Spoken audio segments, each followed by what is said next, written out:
Good morning प्रिय साथियों, स्वागत है आप सभी का परीक्षा कैंपस के ऑनलाइन प्लेटफॉर्म पर। आज हम एक इतिहास के नए सेगमेंट मध्यकालीन भारत के इतिहास को शुरू करने चल रहे हैं।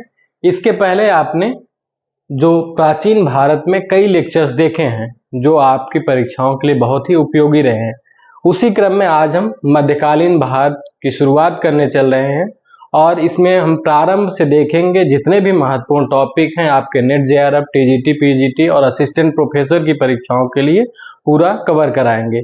इसमें हम शुरू करेंगे प्रारंभिक भारत में, मध्यकालीन भारत में। सबसे पहला जो हमारा टॉपिक होगा मध्यकालीन भारतीय इतिहास को जानने के स्रोत, क्योंकि हमें जानना यह आवश्यक है कि किसी भी चीज को पढ़ने के लिए हम कहां से उससे संबंधित तथ्यों को पढ़ सकते हैं।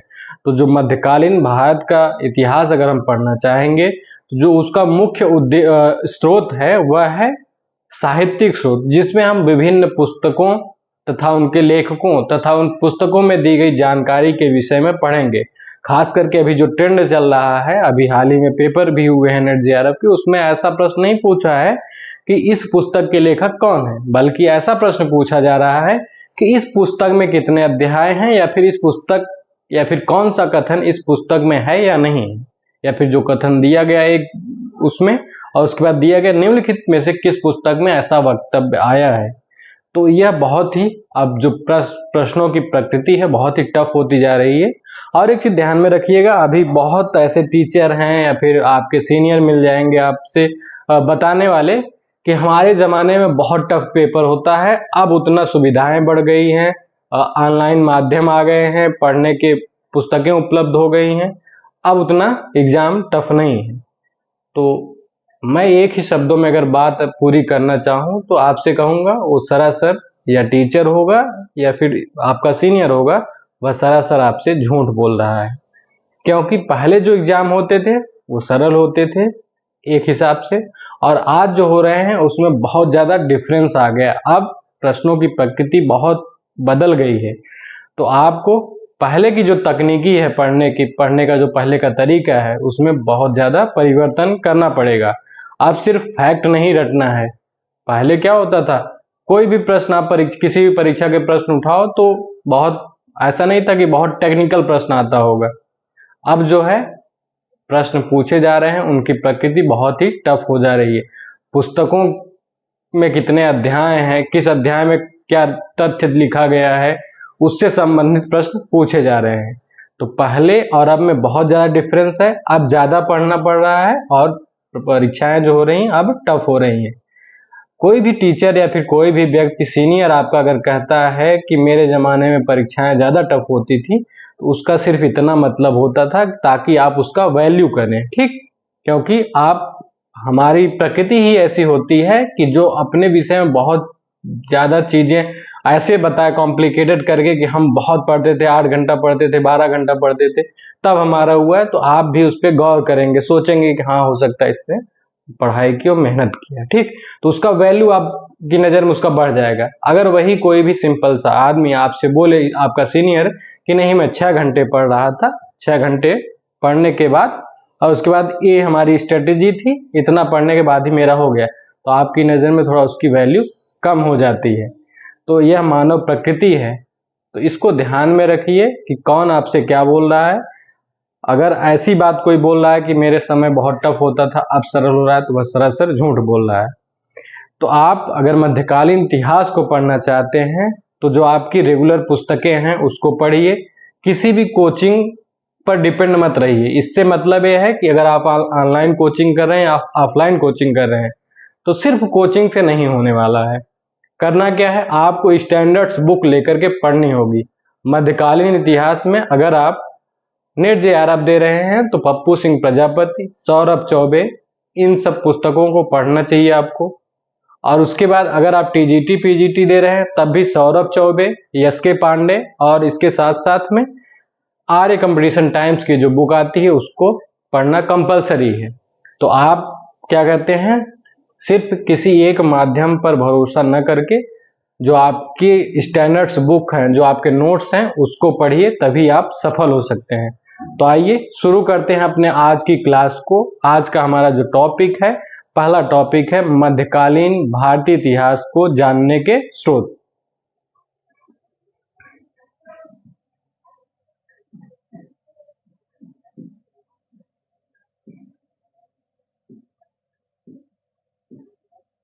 मध्यकालीन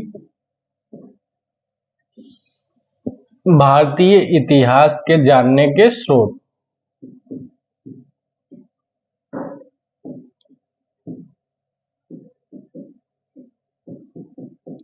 तो मध्यकालीन इतिहास, अगर प्रारंभिक जो इतिहास है मध्यकाल का, उसको हम अगर जानना चाहेंगे तो आपने बुक में भी पढ़ा होगा, पहला ही जो स्रोत है, पहली पुस्तक मानी जाती है चचनामा। चचनामा जो पुस्तक है, यह पहली पुस्तक है जिससे हम मध्यकालीन भारतीय इतिहास के विषय में जानकारी प्राप्त करते हैं। और एक चीज ध्यान में रखिएगा, चचनामा के जो राइटर हैं, लेखक हैं, उनका पता नहीं, यानी ये किसी अज्ञात लेखक ने लिखा था। ठीक, किसी अज्ञात लेखक ने लिखा था। अगर प्रश्न ऐसे भी पूछे जाते हैं कि किस भाषा में है, तो चचनामा जो है अरबी भाषा में लिखी गई है। किस भाषा में? अरबी भाषा में लिखी गई है। इसके साथ ही साथ इसमें कहानी क्या, इसमें हमें क्या जानकारी मिलती है, तो चचनामा में हमें जो सिंध का शासक शाहसी द्वितीय है, उसकी मृत्यु के बाद चाच जो उसका प्रधानमंत्री था, ब्राह्मण प्रधानमंत्री था, वह क्या कहते हैं, शासक बनता है। किसके? सिंध के शासक शाहसी द्वितीय की मृत्यु के बाद। और उसने सुब्बन देवी, जो क्या कहते हैं, शाहसी द्वितीय की पत्नी थी, सुब्बन देवी से विवाह किया। ठीक, उसके बाद उसका पुत्र दाहिर 708 ईस्वी में शासक बनता है। ठीक, क्या हमें इसमें पता चलता है?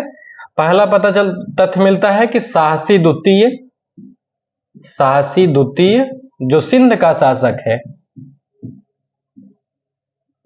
सिंध का शासक,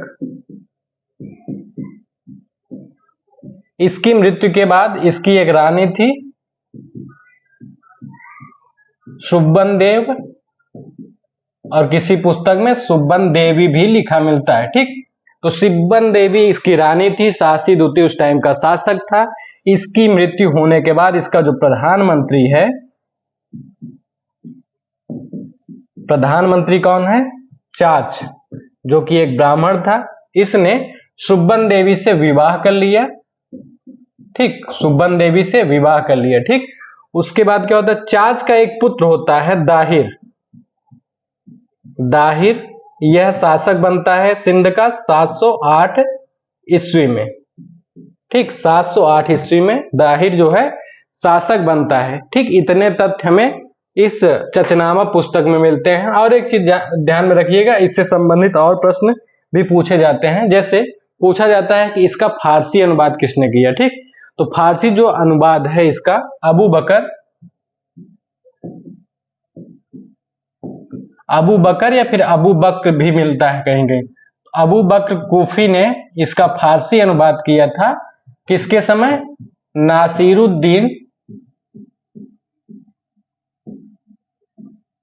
नासिरुद्दीन कुबाचा। नासिरुद्दीन कुबाचा के समय में इसका फारसी अनुवाद किसने किया? अबू बकर ने किया था। किसका अनुवाद? चचनामा का फारसी अनुवाद।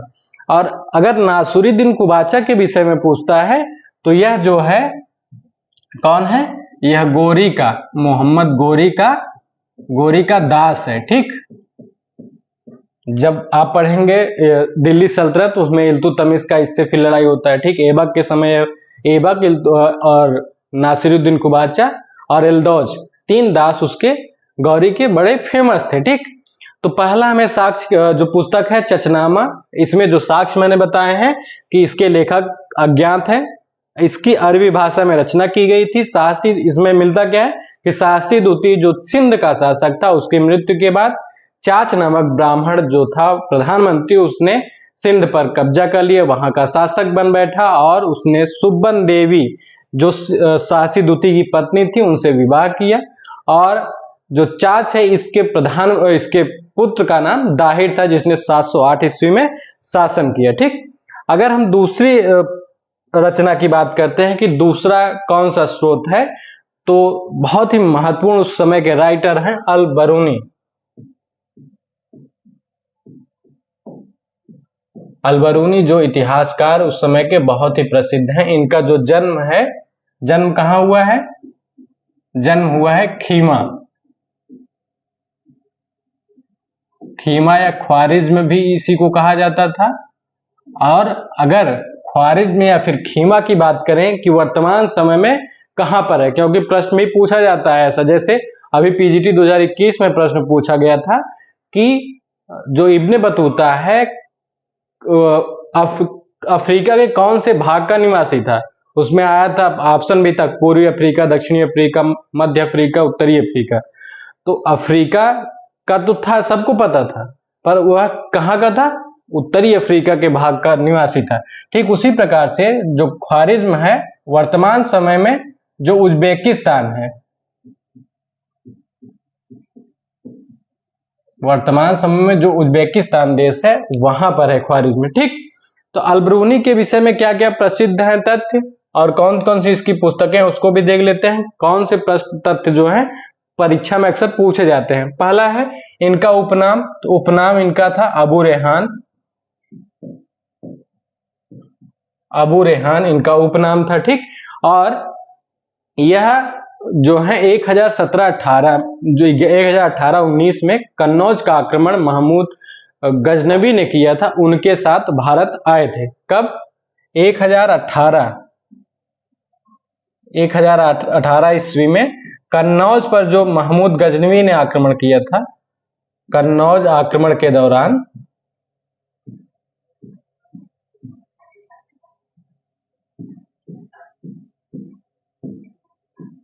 भारत आए। ठीक, कन्नौज आक्रमण के समय भारत आए।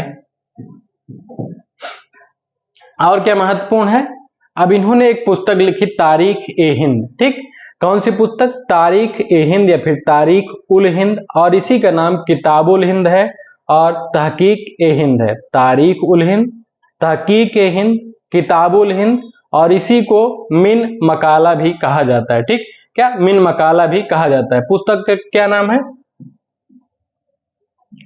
तहकीक ए हिंद,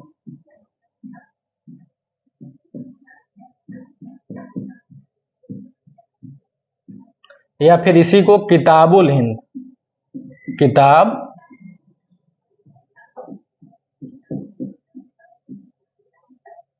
या फिर इसी को मीन मकाला,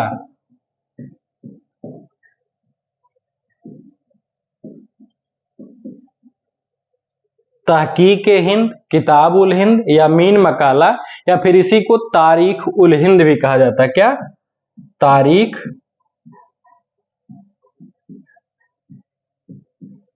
उल हिंद। एक ही पुस्तक है, इसी के कई नाम है। ठीक, एक ही पुस्तक है, इसके कई नाम है। और यह लिखी किस भाषा में गई है? यह जो पुस्तक है यह लिखी गई है अरबी भाषा में, अरबी भाषा में लिखी गई है, और इसमें 80 अध्याय है। अरबी भाषा में लिखी गई है, इसमें कितने? 80 अध्याय हैं। ठीक, तो क्या क्या इसमें पता चला? अलबरूनी जो है इनका मूल नाम अबू रेहान है। खीमा वर्तमान में जो उज्बेकिस्तान है उसके निवासी हैं। इन्होंने पुस्तक लिखा तहकीक हिंद या किताब उल हिंद, या फिर इसी को मीन मकाला या फिर तारीख उल हिंद कहा जाता है। अरबी भाषा में लिखी गई है और क्या कहते हैं, इसमें कितने? 80 अध्याय हैं। अब इसी पुस्तक का जो इंग्लिश अनुवाद है, मतलब अंग्रेजी भाषा में जो अनुवाद है, अंग्रेजी अनुवाद किसने किया? एडवर्ड सचाऊ ने किया। ठीक, अंग्रेजी में अनुवाद एडवर्ड सचाऊ ने किया, और हिंदी में अनुवाद रजनीकांत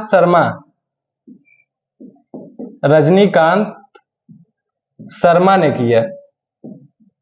और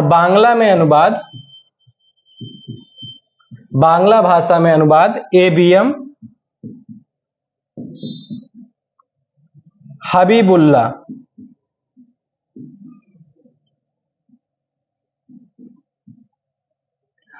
बांग्ला भाषा में अनुवाद ABM हबीबुल्लाह ने किया था। ठीक है, इनकी एक और पुस्तक है, जो क्या कहते हैं बहुत ही ज्यादा प्रसिद्ध तो नहीं हो पाई, क्योंकि जो किताबुल हिंद है वही सबसे ज्यादा प्रसिद्ध थी। दूसरी पुस्तक का नाम था किताब उस सादायन। किताब उस सदायन दूसरी पुस्तक है किताब उस सदायन। और जो तीसरी पुस्तक है तारीख ए अल्फी। तारीख ए अल्फी इनकी तीसरी पुस्तक है। ठीक, तो अलबरूनी हैं, इनके विषय में बहुत जितने भी महत्वपूर्ण तथ्य थे मैंने बताए हैं। और एक चीज ध्यान में रखिएगा, अक्सर प्रश्न भी पूछा जाता है इससे संबंधित, संस्कृत, पुराण, वेद, उपनिषद का अध्ययन करने वाला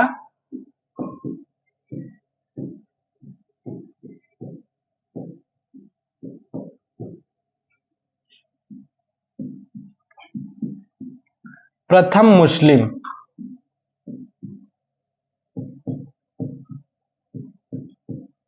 यानी अलबरूनी जो है संस्कृत का, वेदों का अध्ययन, उपनिषदों का और पुराणों का अध्ययन करने वाला प्रथम मुस्लिम व्यक्ति था। ठीक, इसके पहले किसी ने भी संस्कृत और पुराणों का, उपनिषदों का अध्ययन नहीं किया था।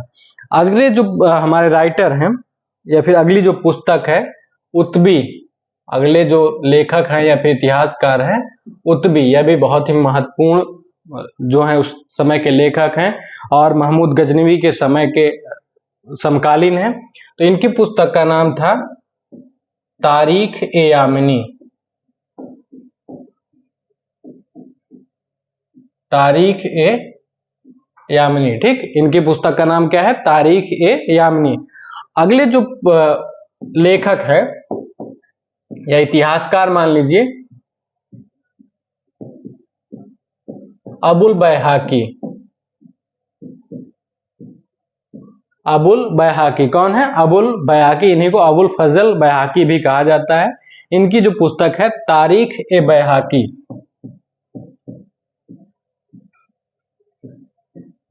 तारीख ए बैहाकी इनकी पुस्तक का नाम है। ठीक, तो इन्होंने और जैसे तारीख ए बैहाकी लिखा है इन्होंने पुस्तक, पर उसी के कई भाग हैं। ठीक, कई भाग हैं तो सभी भाग का अलग अलग नाम भी मिलता है। जैसे एक का है तारीख है सुबुक्त जीन, सुबुक्त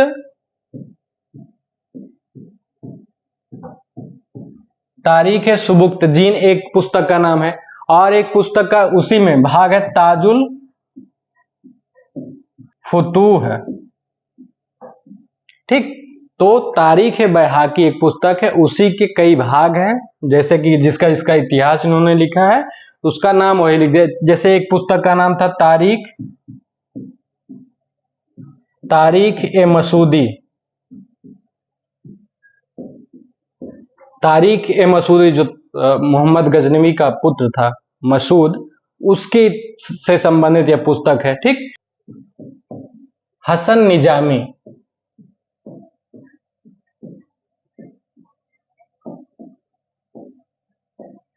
हसन निजामी इनकी जो पुस्तक है बहुत ही प्रसिद्ध पुस्तक है और यह ऐबक के समकालीन माने जाते हैं। ठीक, इनका जो समय है ऐबक जो कुतुबुद्दीन ऐबक है उनके समकालीन थे। इनकी पुस्तक का नाम था ताज उल मासीर। इनके पुस्तक का नाम क्या है? ताजुल मासीर और ऐबक के समकालीन है।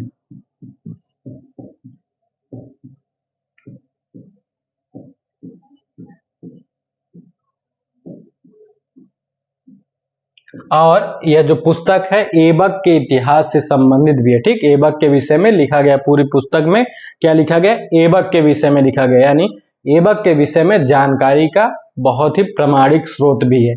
इसके बाद जो अगले हमारे लेखक हैं मिनहाज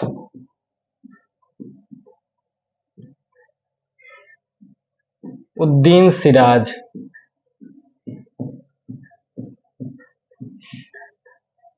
मिनहाजुद्दीन सिराज। अगले लेखक कौन है? मिनहाजुद्दीन सिराज। कहीं कहीं पे मिनहाज उस सिराज है, ठीक, इनका नाम कहीं कहीं पे मिनहाज उस सिराज भी मिलता है। तो अलग अलग पुस्तकों में अलग अलग इनका नाम है, पर व्यक्ति एक ही है, तो ध्यान में रखिएगा। इनकी जो पुस्तक है बहुत ही प्रसिद्ध पुस्तक है तबकात ए नासिरी। तबकात ए नासिरी।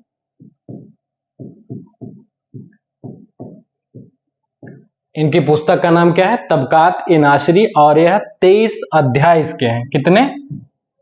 23 अध्याय हैं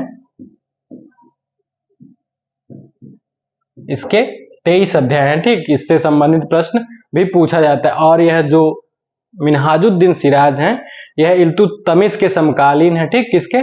इल्तुतमिश के समकालीन है। और इल्तुतमिश ने इन्हें ग्वालियर का काजी, ठीक, ग्वालियर का काजी नियुक्त किया था। इल्तुतमिश ने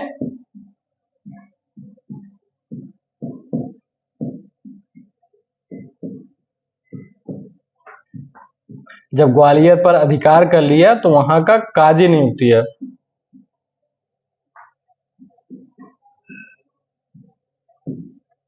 ग्वालियर का काजी नियुक्त किया, ठीक। इल्तुतमिश ने ग्वालियर पर अधिकार करने के उपरांत इन्हें ग्वालियर का काजी नियुक्त किए। और यह 3 बार दिल्ली के मुख्य काजी भी नियुक्त किए गए थे। पहली बार 1235 में, ठीक, 1235 में इल्तुतमिश के समय ही इन्हें क्या कहते हैं, दिल्ली का मुख्य काजी नियुक्त किया गया था।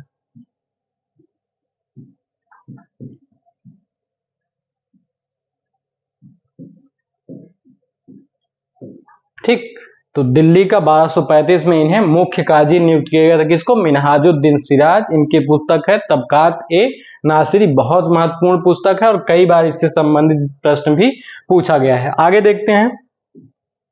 अगले जो हमारे राइटर हैं बहुत ही प्रसिद्ध हैं मध्यकालीन इतिहास के। इन्हें तूतीय हिंद भी कहा जाता है, नाम से आप जान गए होंगे। कौन है? अमीर खुसरो।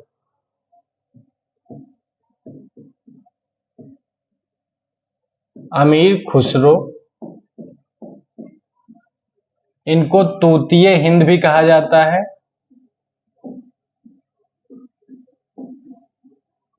ठीक, इनके गुरु का नाम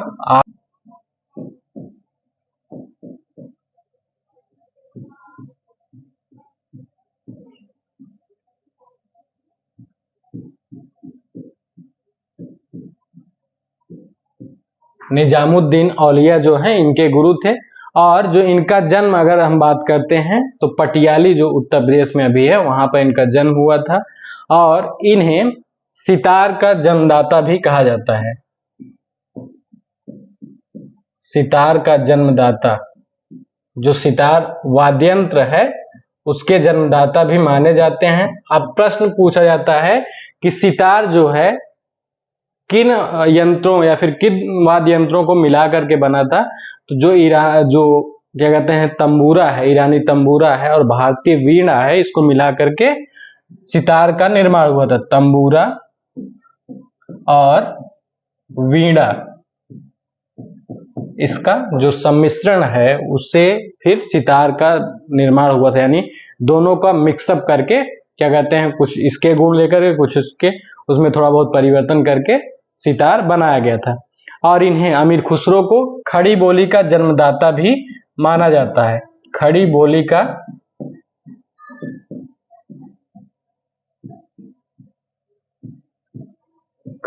का जन्मदाता। और साथ ही साथ में सबक ए हिंदी इसके जन्मदाता भी ये थे।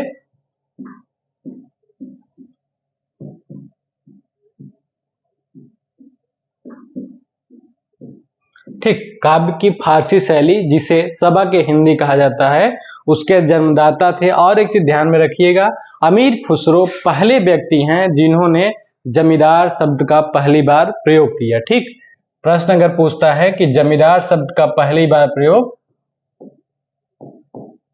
अमीर खुसरो जमींदार शब्द का सर्वप्रथम प्रयोग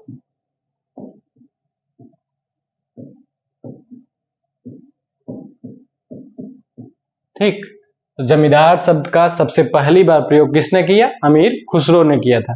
अगर इनके पुस्तकों की बात करते हैं, कौन कौन सी पुस्तकें हैं जो इम्पोर्टेंट हैं, परीक्षाओं के लिए पूछी जाती हैं, तो पहली पुस्तक है किरान उस सादैन,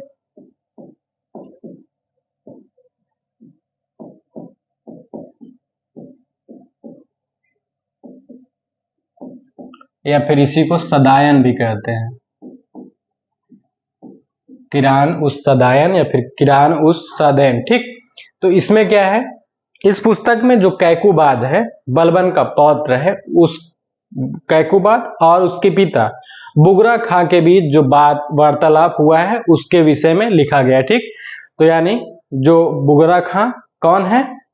बुगरा खां बलबन का पुत्र है। जब बलबन ने उससे कहा कि आओ यहाँ पर क्या कहते हैं, दिल्ली में शासन करो, तो बुगरा खां ने कहा था कि मैं बंगाल में ही खुश हूं, मुझे शासन नहीं करना, दिल्ली का शासक नहीं बनना है। तो फिर उसने अपने पौत्र को बना दिया था। ठीक, वहां का उत्तराधिकारी नियुक्त किया था।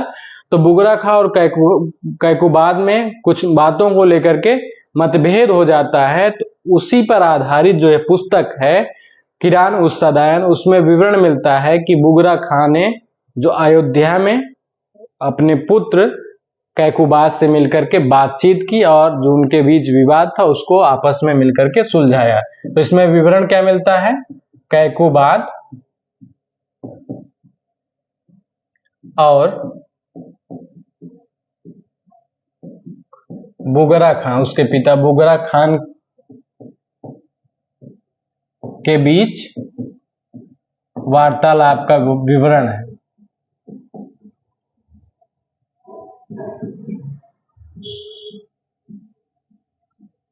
ठीक, बुगरा खां और उसके पुत्र कैकुबाद के बीच जो वार्तालाप है उसका विवरण है।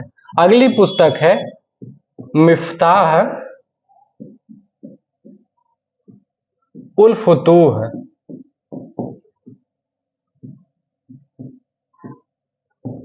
कौन सी पुस्तक? मिफ्ताह उल फुतूह है। इसमें जो है जलालुद्दीन खिलजी के विषय में जानकारी दी गई है। ठीक, किसके विषय में? जलालुद्दीन खिलजी।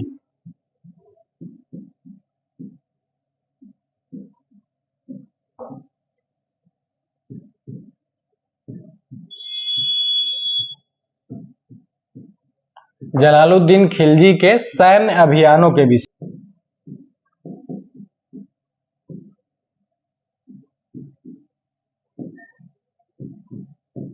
ठीक, जलालुद्दीन खिलजी के सैन्य अभियानों के विषय में जानकारी का जो स्रोत है क्या है? मुफ्ताह उल फुतूह है। ठीक, और जो अगली पुस्तक है खजाइनुल फुतूह।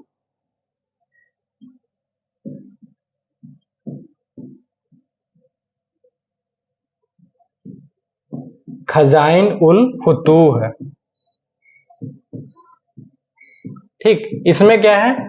खजाइन उल फुतूह जो है इसमें क्या कहते हैं, अलाउद्दीन खिलजी के विषय में जानकारी है। ठीक,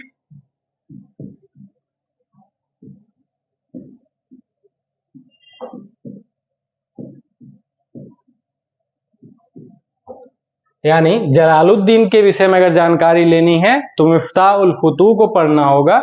अलाउद्दीन के विषय में जानकारी का जो प्रमाणिक स्रोत है खजाइन उल फुतूह है। ठीक, यानी एक इसके जलालुद्दीन के सैन्य अभियानों का और खजाइन उल फुतूह अलाउद्दीन के जो दक्षिण भारत में सैन्य अभियान हुए हैं, रणथंबोर में, या फिर जो क्या कहते हैं उस टाइम मालवा पर उसने आक्रमण की, इन सब आक्रमणों के विषय में, सैन्य अभियानों के विषय में जो जानकारी का प्रामाणिक स्रोत माना जाता है अमीर खुसरो की खजाइन उल फुतूह है। ठीक, अगली जो पुस्तक है इसका नाम है, बहुत ही प्रसिद्ध पुस्तक है, आशिका। ठीक, आशिका है। इसकी जो कहानी है, इसमें जो कहानी लिखी गई किसकी? अलाउद्दीन के पुत्र खिज्र खां, अलाउद्दीन के पुत्र खिज्र खां और क्या कहते हैं देवल देवी, खिज्र खां और देवल देवी के बीच प्रेम संबंधों पर लिखी गई है।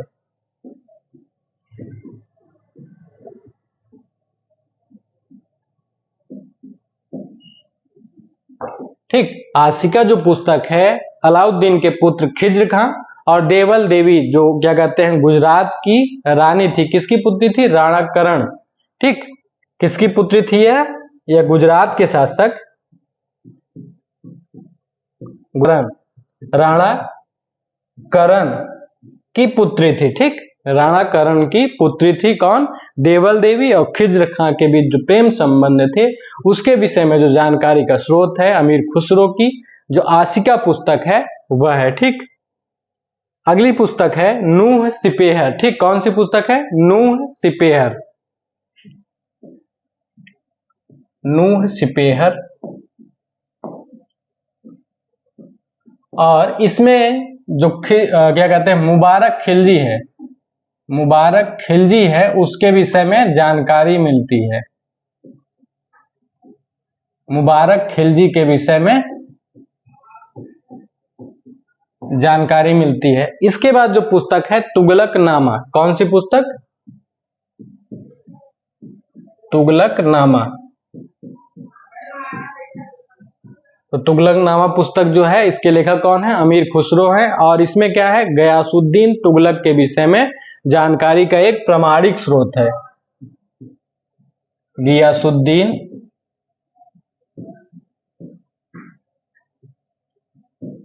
तुगलक।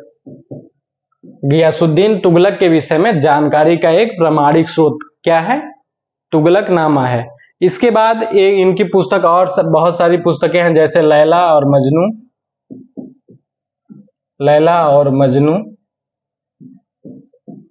सीरी और फराद, सीरी और फरहाद।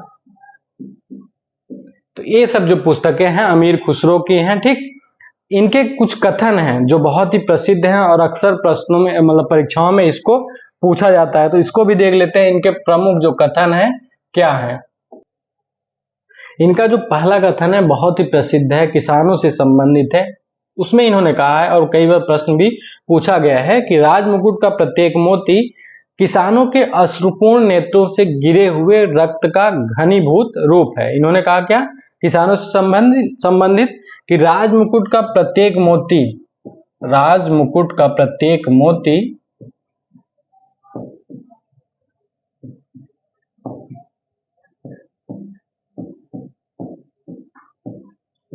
किसानों के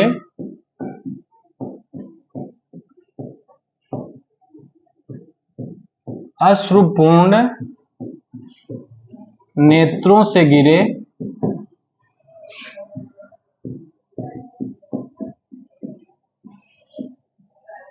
रक्त का घनीभूत रूप है।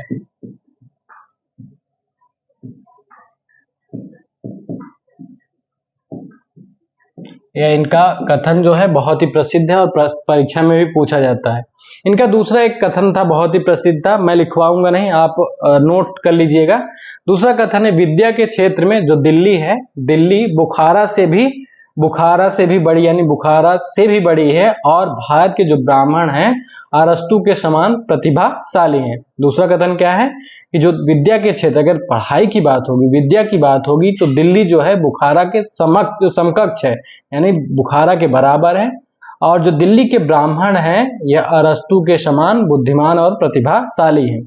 और इनका एक तीसरा कथन बहुत ही प्रसिद्ध है, गयासुद्दीन तुगलक से संबंधित है कि इन्होंने गयासुद्दीन तुगलक के विषय में कहा था कि वह 100 पंडितों का शिरोवस्त्र अपने राजमुकुट के नीचे धारण करता था, यानी गयासुद्दीन तुगलक के पास 100 पंडितों के बराबर बुद्धि थी।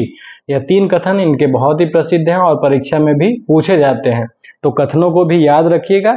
इससे संबंधित महत्वपूर्ण जो तथ्य है मैंने अमीर खुसरो से संबंधित उनके महत्वपूर्ण पुस्तकों को और उनके कथनों को भी बता दिया है। अगले जो हमारे राइटर हैं जियाउद्दीन बर्नी।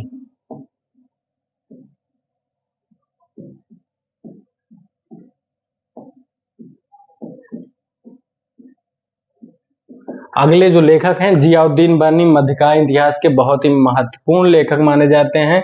इन्होंने एक पुस्तक लिखी जिसका नाम था तारीख ए फिरोज शाही। क्या पुस्तक है? तारीख ए फिरोज शाही।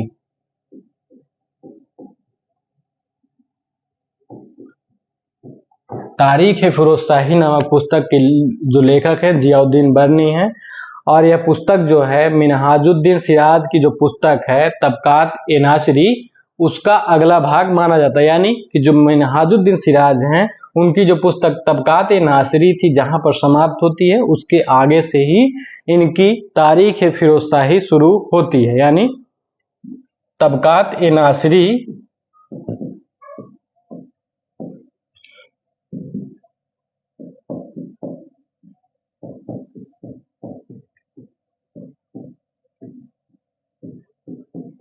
तबकात ए नासरी के आगे का भाग मानी जाती है।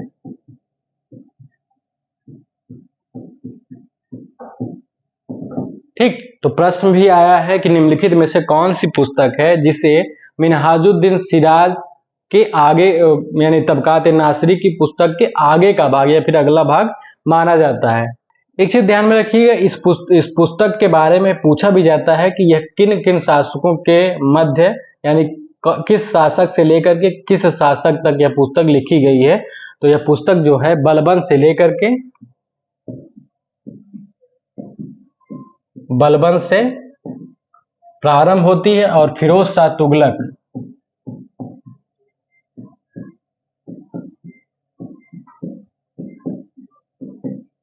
तुगलक के शासन के 6वें वर्ष तक का।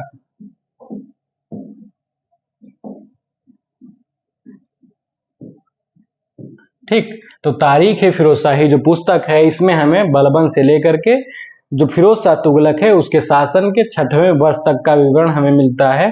इनकी एक और पुस्तक बहुत ही प्रसिद्ध है, क्या कहते हैं, बर्नी की। उस पुस्तक का नाम है फतवा ए जहादारी।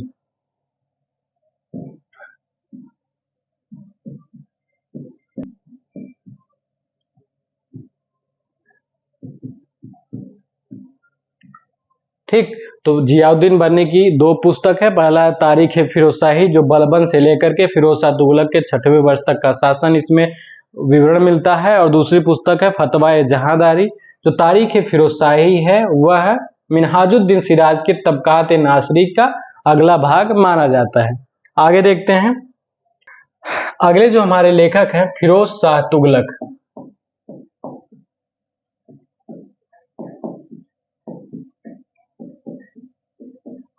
फिरोज शाह तुगलक यह तुगलक वंश के शासक भी हैं, मोहम्मद बिन तुगलक के बाद शासक बनते हैं, और इनकी जो पुस्तक का नाम है फुतूहात ए फिरोजशाही है।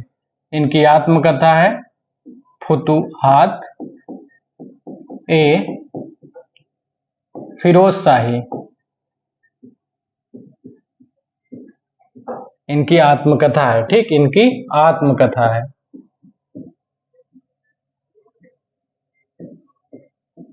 इनकी आत्मकथा फुतूहात ए फिरोजशाही है। इसके बाद जो लेखक है बहुत ही प्रसिद्ध है शम्स ए सिराज अफीफ। शम्स ए सिराज अफीफ जो है इनकी पुस्तक का नाम तारीख ए फिरोजशाही। इसके पहले जो मैंने बताया था जियाउद्दीन बर्नी जो थे उनकी पुस्तक का नाम तारीख ए फिरोजशाही था। इसी के साथ में शम्स ए सिराज अफीफ की पुस्तक का नाम भी तारीख ए फिरोजशाही है। कौन से राइटर हैं?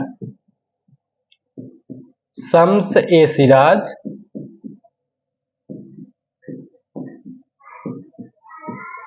अफीफ। शम्स ए सिराज अफीफ, इनकी पुस्तक का नाम भी क्या है? तारीख ए फिरोजशाही है।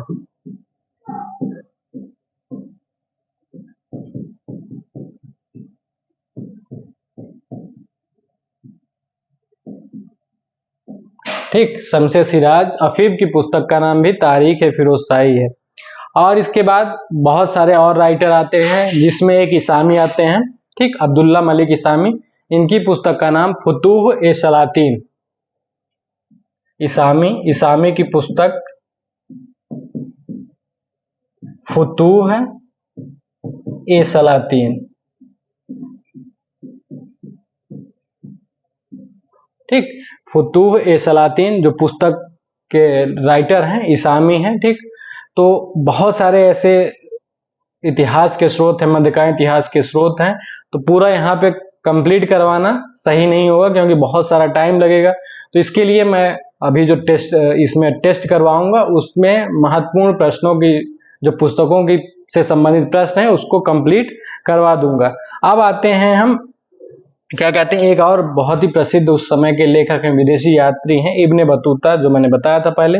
इनकी एक पुस्तक थी, अरबी भाषा में लिखी गई थी, इससे संबंधित प्रश्न भी पूछा गया है। पुस्तक का नाम था रेहला। इब्ने बतूता, इब्न ए बतूता,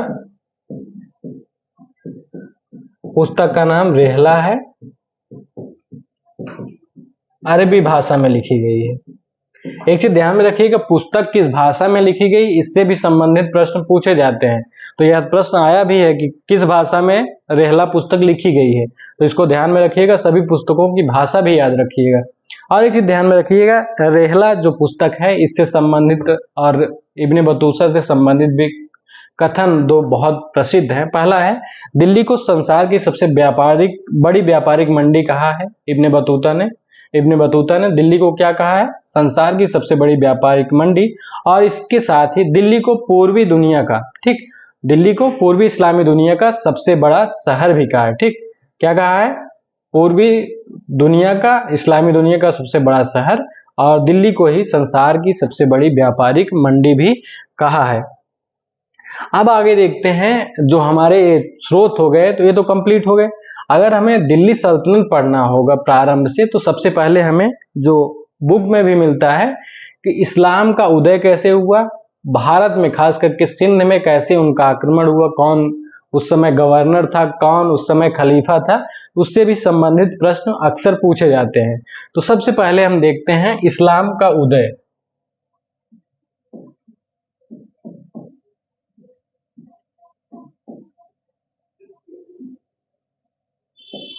तो इस्लाम के उदय की जब हम बात करते हैं तो इस्लाम की शुरुआत ही कहां से होती है, हजरत मोहम्मद साहब के समय से ही होती है। ठीक, हजरत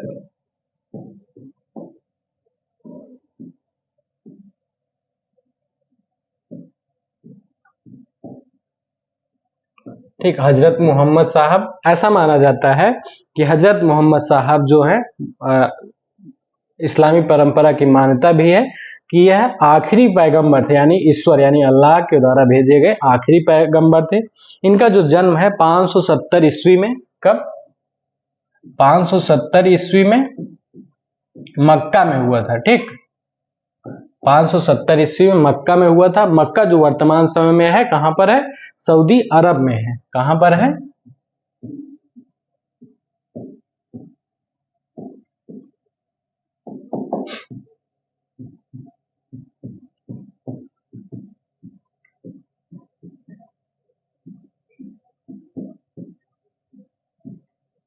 अब्दुल्ला इब्न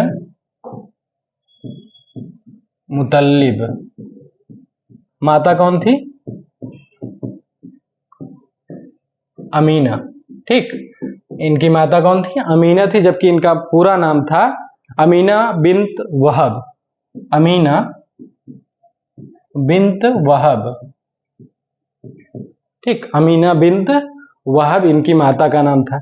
जब इनका जन्म हुआ था, क्या कहते हैं, इनके पिता जो हैं, जन्म के पहले ही इनके पिता की मृत्यु हो जाती है, और 6 वर्ष के बाद इनकी माता की भी मृत्यु हो जाती है। यानी पिता की मृत्यु के बाद इनका पालन पोषण जो है माता और इनके दादा करते हैं। उसके बाद माता की जब मृत्यु हो जाती है तो इनका पालन पोषण जो है इनके जो चाचा हैं, अबू तालिब। चाचा कौन है,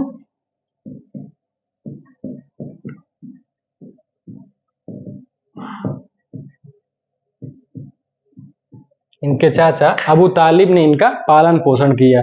इनके जो चाचा हैं एक कबीले के मुखिया भी थे उस टाइम पे, और एक व्यापारिक जो कारवां होता था उस टाइम पर उसके प्रधान भी होते थे। तो चाचा की व्यापार में करने की वजह से यह भी व्यापारिक काफिलों में जाते थे और बहुत जगहों पे जाकर के व्यापार करते थे। इसकी वजह से इनके ज्ञान में वृद्धि हुई, और ऐसा माना जाता है इस्लामी परंपरा के अनुसार 40 वर्ष की आयु में इन्हें ज्ञान की प्राप्ति हुई। कब, 40 वर्ष की आयु में। ठीक, 40 वर्ष की आयु में इन्हें ज्ञान की प्राप्ति हुई।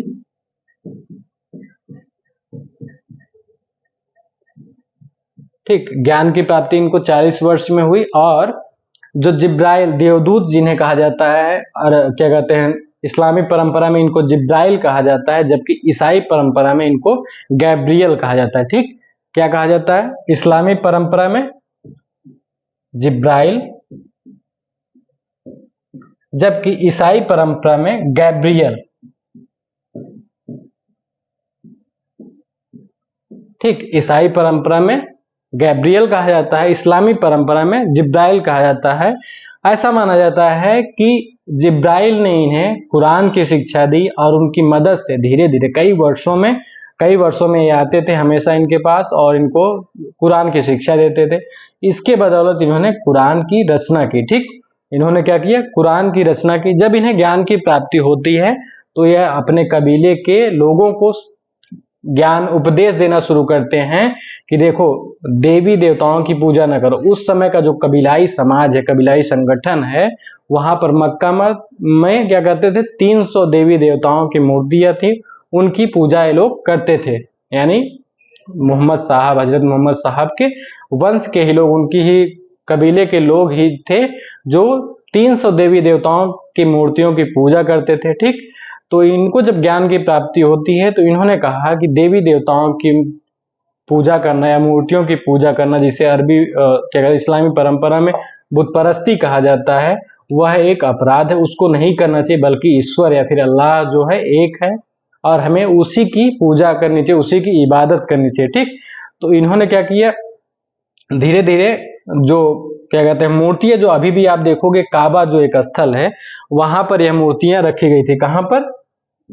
काबा में 300 मूर्तियां थी और इन्हीं की ये लोग पूजा करते थे। ठीक, इन्हीं की पूजा ये लोग करते थे। कौन? मोहम्मद साहब के कबीले के लोग। और जो काबा में मूर्तियां रखी गई थी, इस्लामी परंपरा के अनुसार माना जाता है कि वह मूर्तियां अब्राहम और इस्माइल, जो इनके पहले के पैगंबर थे, उन्होंने स्थापित करवाई थी। ठीक, यानी कि जो अरब कंट्रीज आज वर्तमान समय में, या फिर जो इस्लाम आज वर्तमान समय में हमें दिखाई देता है, वह जब कबीलाई संगठन था, कबीलाई समाज था, तो उस समय वह मूर्तियों की पूजा करता था। अभी भी आप देखोगे जितने भी कबीलाई समाज होते हैं, वहां पर अक्सर देवी देवता के रूप में मूर्तियों की पूजा, उनके स्थानीय देवता जो होते हैं उनके रूप में उनकी पूजा करते हैं। ठीक इसी प्रकार से वहां पर ऐसा होता था काबा में। और जो मूर्तियां रखी गई थी, इस्लामी परंपरा के अनुसार माना जाता है कि अब्राहम और इस्माइल, जो इनके पहले के पैगंबर रहे हैं, उन्होंने इन मूर्तियों की और काबा की स्थापना की थी। तो जब मोहम्मद साहब को ज्ञान की प्राप्ति होती है तो धीरे धीरे इन्होंने इसका विरोध करना शुरू किया, लोगों को शिक्षित करना शुरू किया कि मूर्तियों की पूजा यानी बुत परस्ती जो है नहीं करनी चाहिए, हमें एक ईश्वर या फिर एक अल्लाह जो हमारे हैं, एक ईश्वर है, उनकी पूजा हमें करनी चाहिए, उनकी इबादत करनी चाहिए। ठीक, तो धीरे धीरे क्या होता है, जब इन्होंने ऐसे उपदेश देने शुरू किए तो इनका विरोध होना शुरू हो गया, यानी इनके कबीले के ही लोग इनका विरोध करने लगे। और दूसरे कबीलों में जाकर के जब यह उपदेश देते थे, दूसरे कबीले के लोग भी नाराज होते थे, क्योंकि उस टाइम का जो समाज है बहुत ही रूढ़िवादी समाज था। ठीक, तो लोगों को बहुत ज्यादा नॉलेज नहीं था कि किन्हीं नए आविष्कारों के क्षेत्र में या फिर नई चीजों के विषय में, और लोग नई चीजों को एक्सेप्ट भी बहुत कम करते थे। बहुत समय लगता था उन चीजों को सीखने में, उनको स्वीकार करने में। तो जब मोहम्मद साहब ने शुरू किया ऐसा कहना, तो इनका विरोध होने लगा। इसके लिए बाद इन्होंने क्या किया, मक्का से मदीना की ओर प्रस्थान किया। इसी को इस्लामी परंपरा में हिजरत कहा जाता है। ठीक, मक्का से मदीना इन चले गए। ठीक, कब गए? मक्का से मदीना।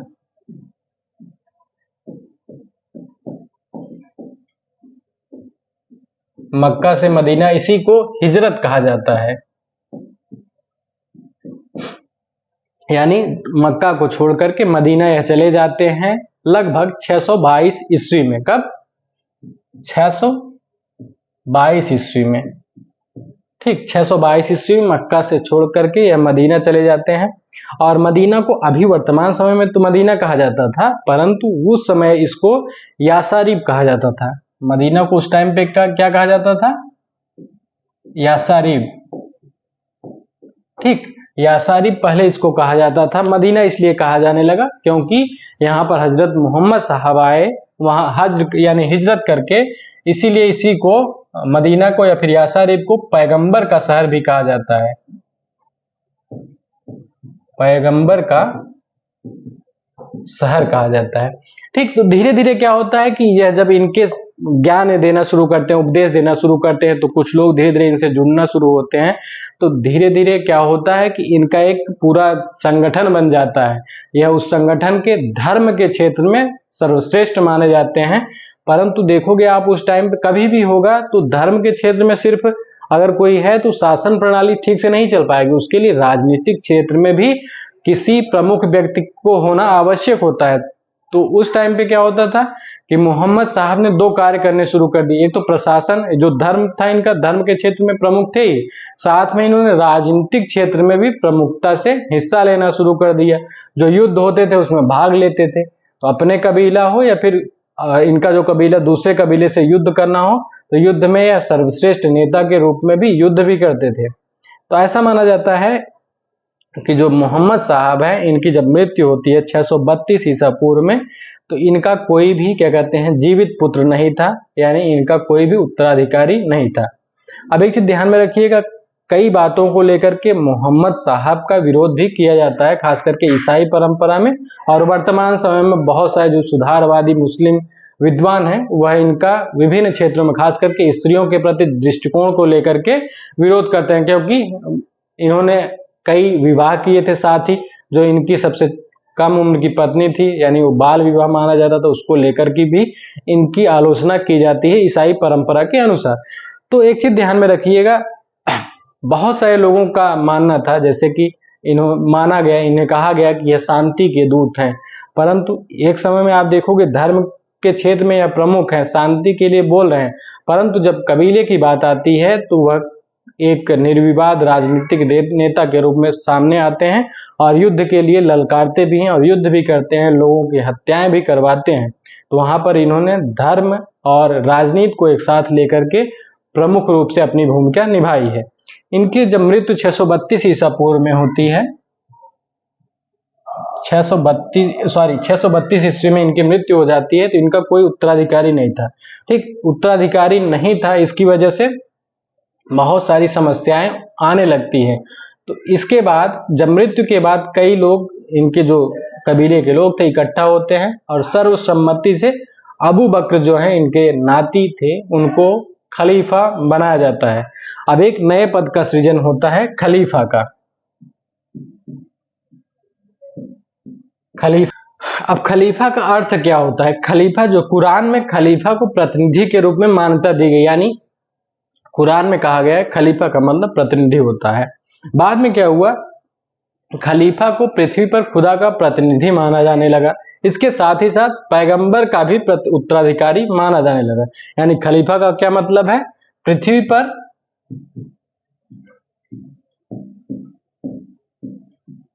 खुदा यानी ईश्वर का प्रतिनिधि।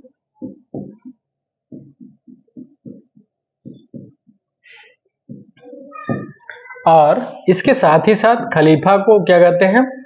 पैगंबर मोहम्मद साहब जो हैं, पैगंबर मोहम्मद साहब का उत्तराधिकारी।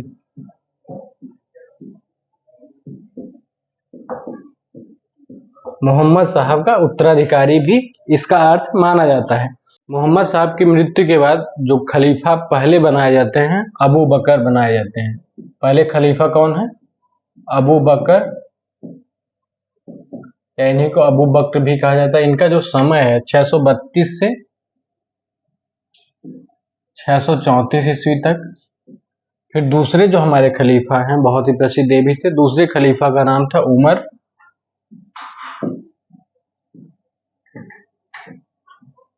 इनका जो समय है 634 से 644 ईस्वी। तीसरे खलीफा जो थे उस्मान, इनका समय 644 से 656। और चौथे खलीफा जो हैं अली, इनका जो समय है 656 से 662 ईस्वी। 662 ईस्वी। इसके बाद क्या होता है, अली के पुत्र होते हैं हसन। इनको जो मुबैया नामक एक व्यक्ति था, कौन? मुबैया। अब अली के पुत्र होते हैं हसन। हसन को सत्ता पर से हटा करके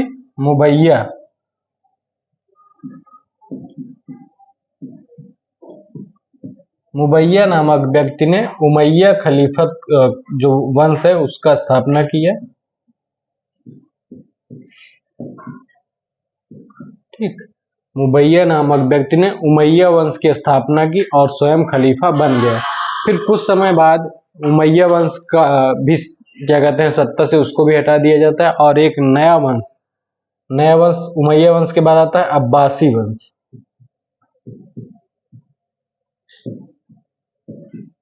और अब्बासी वंश जो है इनका मानना था कि यह शुद्ध रूप से मोहम्मद साहब के वंशज थे। ठीक, क्योंकि उनके कबीले से ताल्लुक रखते थे, तो इसलिए इन्होंने कहा कि हमारा शासन करने का जो आधार है, इसलिए हम क्या कहते हैं उस पर दावा कर रहे हैं क्योंकि हम मोहम्मद साहब के वंश से ही बिलोंग करते हैं। ठीक, तो उसके बाद जब भारत में जो अरबों का आक्रमण शुरू होता है वह अब्बासी वंश के जो शासक हैं, जो खलीफा हैं, उनके समय ही शुरू होता है।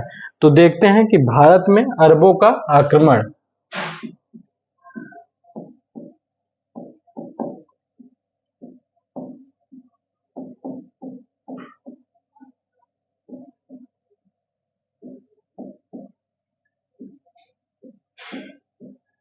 तो भारत में जब अरबों के आक्रमण की बात करेंगे तो सबसे पहला जो आक्रमण होता है 711 ईस्वी में उबैदुल्ला ने करता है। ठीक, उबैदुल्ला ने सबसे पहले 711 ईस्वी में भारत में आक्रमण किया।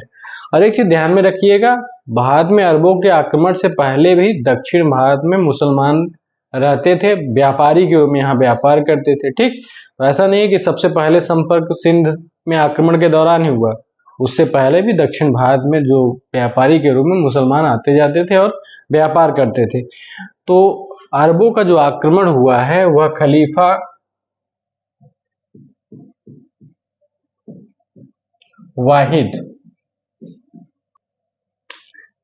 वाहिद के समय ईरान का जो सूबेदार था हज्जाज का एक सेनापति जो था, उसने ही क्या कहते हैं उबैदुल्ला ने भारत पर सिंध पर आक्रमण किया और क्या कहते हैं 711 ईस्वी में सूबेदार हज्जाज ने ही भेजा था उबैदुल्ला को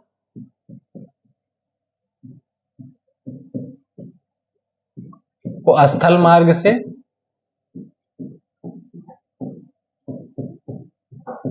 और इन्हीं के साथ में जल मार्ग से आया था वर्दुल जो आया था जल मार्ग से।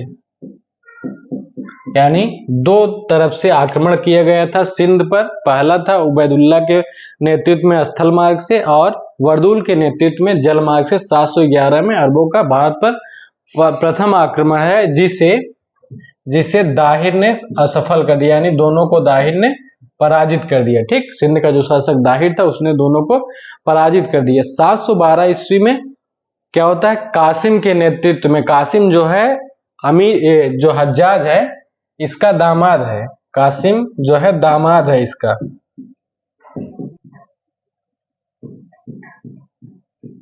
मोहम्मद बिन कासिम जो है इसका दामाद है हज्जाज का। इसने सबसे पहले 712 ईस्वी में सिंध पर आक्रमण किया। आक्रमण का कारण क्या है? आक्रमण का कारण है कि जो श्रीलंका से एक जहाज जा रहा था, जो गवर्नर है हमीर हज्जाज, इसकी ओर से एक जहाज जा रहा था कहां पर, जो खलीफा है वाहिद के यहाँ, और उसमें श्रीलंका के शासक से जीते हुए बहुत सारी धन दौलत थी और उसके साथ ही बहुत सारी स्त्रियां थी, जो जल मार्ग से जा रहा था सिंध होते हुए। तो वहीं पर समुद्री लुटेरों ने जहाज को लूट लिया। बहुत सारा वहां पर सोना जो था और सामग्रियां थी सबको लूट लिया और स्त्रियों को भी अपने साथ ले गए।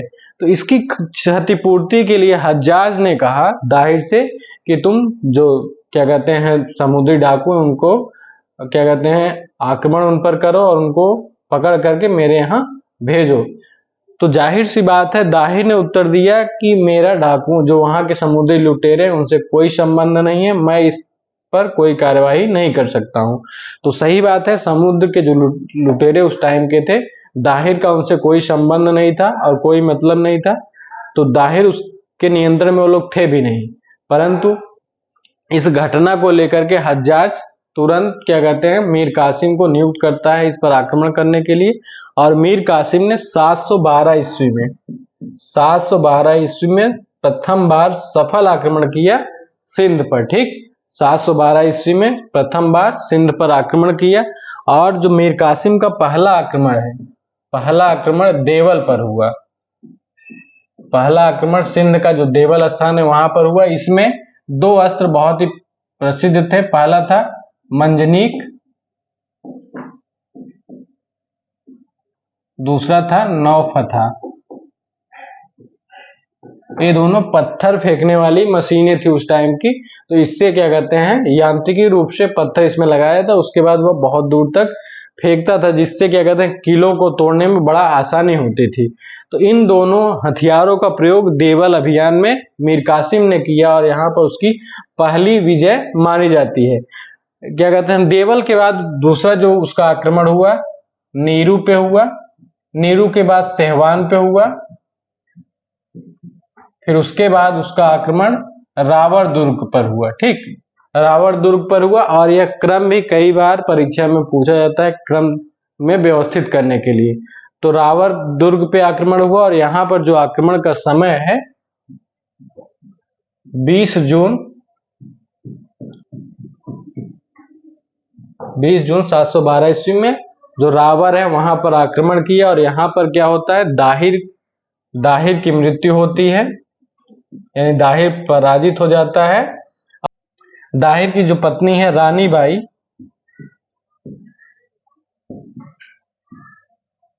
इसने जौहर कर लिया। इस प्रकार से जौहर का पहला साहित्यिक प्रमाण है।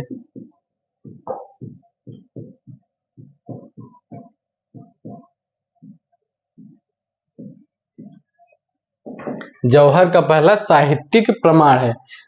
यहां पर जब रावण पर अधिकार करने के बाद कासिम ने ब्राह्मणवाद पर आक्रमण किया। एक स्थल है, ब्राह्मणवाद पर आक्रमण किया। और ब्राह्मणवाद पर ही आक्रमण के उपरांत क्या होता है, वहां पर जो शासक उस समय है जय सिंह है। कौन शासक है? जय सिंह, दाहिर का पुत्र है। जय सिंह जो है दाहिर का पुत्र है।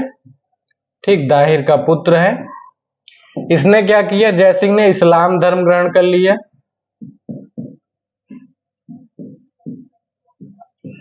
ठीक, इस्लाम ग्रहण करने के बाद क्या कहते हैं, इसको छोड़ दिया गया। परंतु दाहिर की जो दूसरी पत्नी थी लाडबाई, दाहिर की दूसरी पत्नी का नाम क्या था? लाडबाई। दाहिर की दूसरी पत्नी थी लाड, पुत्रियां थी सूर्या और परिमल। इन दोनों पुत्रियों को पकड़ करके जो क्या कहते हैं, मीर कासिम भेज देता है खलीफा वाहिद के पास। दोनों पुत्रियों को पकड़ करके मीर कासिम खलीफा वाहिद के पास भेज देता है।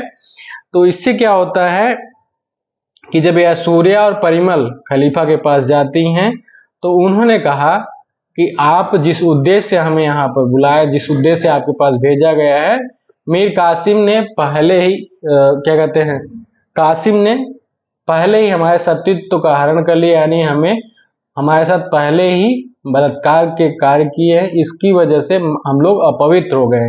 इस पर खलीफा वाहिद जो है वह क्रोधित हो जाता है और मीर कासिम को मृत्युदंड दे देता है।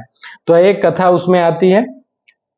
और उसके बाद जो क्या कहते हैं, अगर सिंध पर जो मीर कासिम है उसके आक्रमण का प्रभाव देखते हैं तो प्रभाव में सबसे पहले सिंध पे पहली बार भारत में क्या हुआ, जजिया कर लागू हुआ। ठीक, पहली बार भारत में जजिया कर लागू हुआ। किसने लागू किया? कासिम ने। ठीक, कासिम ने सबसे पहले भारत में जजिया कर लागू किया। और जब 713 ईस्वी में कासिम ने मुल्तान पर आक्रमण किया था, मुल्तान पर आक्रमण किया था, वहां पर इतना ज्यादा सोना पाया था, तो इसकी वजह से इसको स्वर्ण नगर कहा, स्वर्ण नगर यानी सोने का नगर इसको कहा मुल्तान को। ठीक, तो मुल्तान को मीर कासिम ने आक्रमण के दौरान इतना ज्यादा वहां पे धन मिला, स्वर्ण आभूषण मिले, तो उसको स्वर्ण नगर की उपमा दी। ठीक, अगर अरब आक्रमण का प्रभाव हम सिंध पर देखते हैं उस समय, तो क्या क्या ऐसे प्रभाव रहे हैं जिसकी वजह से क्या कहते हैं उस टाइम का जो समाज है, राजनीति है, अर्थव्यवस्था है, उसको प्रभावित किया। तो अरब आक्रमण के फलस्वरूप ही हम जो भारतीय चिकित्सा पद्धति है, अंक ज्योतिषी का ज्ञान है, वह भारत से अरबों के पास गया, फिर अरबों से यूरोप में गया। ठीक, चिकित्सा से संबंधित जितने भी ज्ञान है, अंक है और ज्योतिषी जो है, चिकित्सा, अंक, ज्योतिषी, इसका जो ज्ञान पहले भारत से अरब, फिर अरब से यूरोप गया। ठीक, भारत से अरब और अरब से यूरोप गया आक्रमण के फलस्वरूप। उसके बाद जो अरब के विद्वान है, उन्होंने क्या किया, भारतीय साहित्य की जो रचनाएं संस्कृत भाषा में हुई, उसका अरबी भाषा में अनुवाद करना प्रारंभ किया। जैसे पंचतंत्र का अरबी में अनुवाद इब्न अल मुकफ्फा ने किया। पंचतंत्र जो पुस्तक है,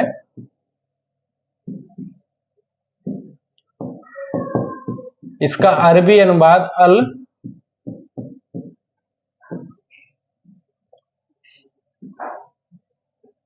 मुकफ्फा ने किया। ठीक, अरबी भाषा में किया पंचतंत्र का। उसके बाद अल मुकफ्फा ने नाम क्या दिया, प्रश्न भी पूछता है कि क्या नाम इसका था। इसका नाम कलील व दिमना था। अरबी अनुवाद में जो इसका नाम था कलील व दिमना, यानी अल मुकफ्फा जो विद्वान है, इन्होंने पंचतंत्र का कलील व दिमना नाम से अरबी अनुवाद किया।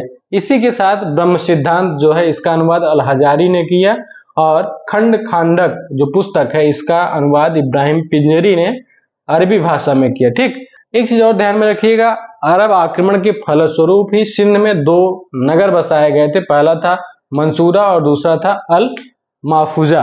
पहला था मंसूरा और दूसरा नगर जो था वह था अल महफूजा।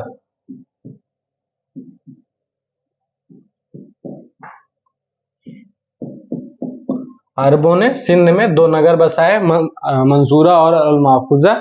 और एक चीज ध्यान में रखिएगा, अरबों ने ही भारत में ऊंटों का प्रचलन करवाया। ठीक, ऊंटों का प्रचलन करवाया, और साथ ही साथ खजूर की खेती और दिरहम नामक जो सिक्का है, इसको भी अरबों ने ही भारत में शुरू किया था। और एक चीज ध्यान में रखिएगा, जो अरब आक्रमण हुआ है, इसको लेकर के विद्वानों में मतभेद। जैसे कई विद्वान मानते हैं कि अरब आक्रमण के फलस्वरूप भारत की जो राजनीतिक व्यवस्था है उसमें बहुत सारा परिवर्तन आया, जबकि बहुत सारे विद्वानों का मानना है कि इससे बहुत ज्यादा कोई परिवर्तन नहीं आया, बल्कि यह एक क्षेत्रीय आक्रमण के रूप में ही था। जैसे कि टाड, जो राजस्थान के इतिहास लेखन के बहुत बड़े एक इतिहासकार माने जाते हैं, उन्होंने कहा कि अरबों के आक्रमण से समस्त उत्तरी भारत हिल गया। जो टाड हैं, इतिहासकार हैं कर्नल टाड, इनका कथन बहुत ही प्रसिद्ध है और प्रश्न पूछता भी है। इन्होंने कहा कि अरबों के आक्रमण से उत्तरी भारत पूर्णतः हिल गया। ठीक, और उसके बाद उलजले हेग जो विद्वान हैं, उनका मानना था कि भारत के इतिहास में यह एक साधारण दुर्घटना थी। यानी अरबों का आक्रमण भारत के इतिहास में एक साधारण दुर्घटना थी। इससे केवल सीमावर्ती क्षेत्र के जो छोटे प्रदेश हैं वही प्रभावित हुए थे। यानी उलजले हेग का मानना था कि अरबों का आक्रमण कोई बहुत बड़ी दुर्घटना नहीं, बल्कि एक सीमावर्ती प्रदेश जो छोटे छोटे थे उनको ही प्रभावित इसने किया था। संपूर्ण भारत पर इसका कोई प्रभाव नहीं था। इसी के साथ जो लेनपुल एक इतिहासकार हैं, इनका मानना था कि यह इस्लाम के इतिहास की एक महत्वपूर्ण घटना थी। ठीक, तो तीन कथन तीन राइटर के हैं, विद्वानों के हैं, यह प्रश्न पूछे जाते हैं, तो इसको भी ध्यान में रखिएगा। इस प्रकार आज का जो यह सेशन है यहीं पर समाप्त होता है। इसमें हमने पूरा मध्यकालीन भारत की जो सल्तनत काल है उसके प्रमुख इतिहास पुस्तकों के बारे में देखा, राइटरों के बारे में देखा हमने, और उसके बाद इस्लाम के उदय और भारत में सिंध आक्रमण के विषय में हमने पढ़ा है। अगला जो हमारा लेक्चर होगा उसमें हम महमूद गजनवी के आक्रमणों को पढ़ेंगे और इसमें देखेंगे कि महमूद गजनवी ने भारत पर आक्रमण क्यों किया, उसकी धार्मिक और राजनीतिक तथा सामाजिक नीति क्या रही है, उसके आक्रमण के फलस्वरूप या फिर उसके आक्रमण के पहले भारत की राजनीतिक स्थिति क्या है, सामाजिक स्थिति क्या है, और उसके आक्रमण के बाद भारत की राजनीतिक स्थिति में क्या परिवर्तन आए, इसके विषय में हम डिटेल से पढ़ेंगे। तो आशा करता हूं लेक्चर्स आपको पसंद आए होंगे। मिलते हैं आपसे अगले वीडियो में। हमारे वीडियोस को आप शेयर करिए और लाइक करिए तथा हमारे चैनल को सब्सक्राइब करिए। धन्यवाद।